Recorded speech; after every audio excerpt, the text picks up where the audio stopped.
Hi, I'm Rick DeJohnette, and that was solo number 13 from the Chet Doboe Funk Drumming Workbook. I'm doing this whole series of solos, there's 15 of them, and like I said, this is number 13. Of all the solos, this is the most rock and roll one. We have a very active bass drum happening, something you might hear John Bonham playing in the old days.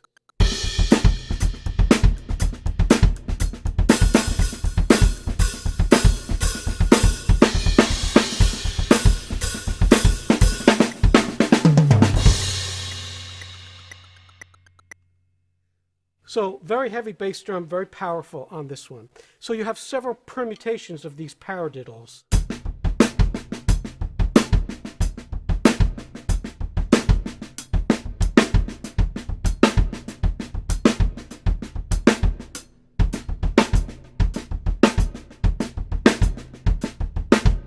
And those are those first, second, and third endings. So there's basically four permutations. The regular paradiddle, which is, and then we're moving that over 1/16.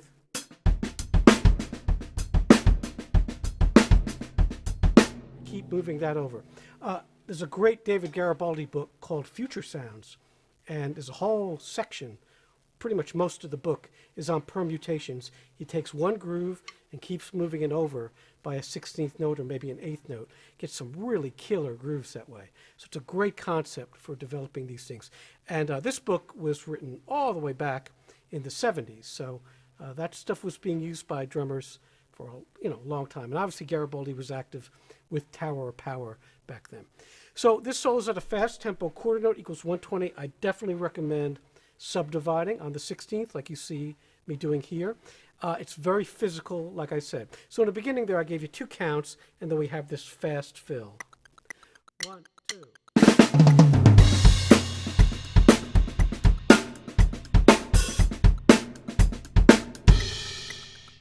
So I'm hitting pretty hard on this one. Of all of them, this is, like I said, the most aggressive one. So you should have a solid backbeat. You can do rim shots if you want. This little thing at the end of the second stanza going into the third stanza, these little fills. So 1, 2, 3, ba ba da ba ba ba da da da da da da da da.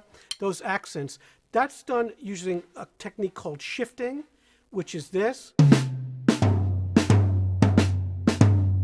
It's a timpani technique, and you'll see me use it right here on this. I'm going to slow it down a little. I'll do it at 100. So you can hear it more clearly. And we'll just play right from the beginning after the fill. 1, 2, 3, 4.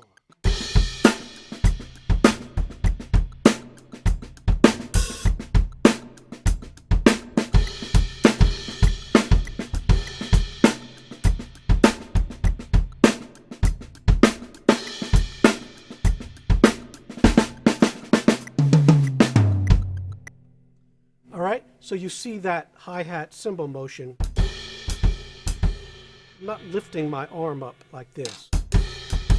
It's very relaxed because it's fast. So at tempo, it looks like this, same place. 3, 4.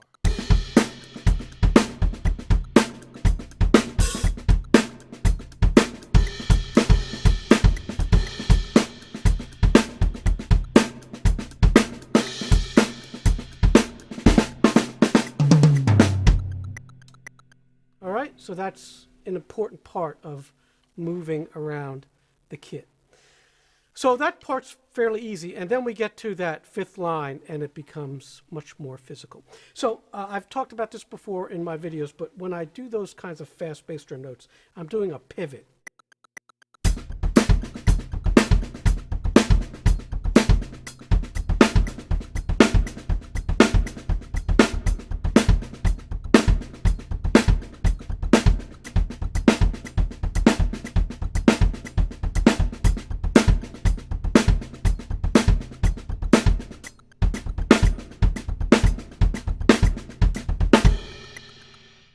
So really try to relax. Don't tighten up. The tendency is to tighten up when you have to play stuff that fast.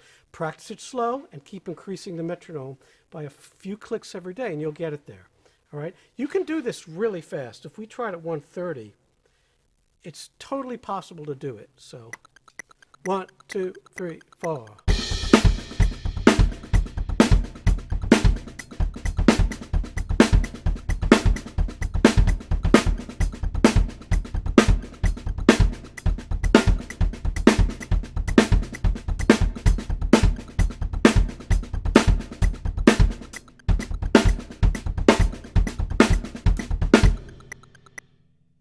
tough, but again, if you can relax, it makes your life a whole bunch easier.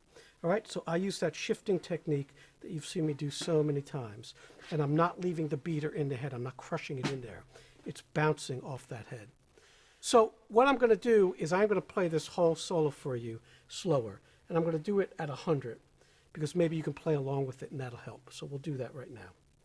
And then we'll see you next time for solo 14. 1, 2.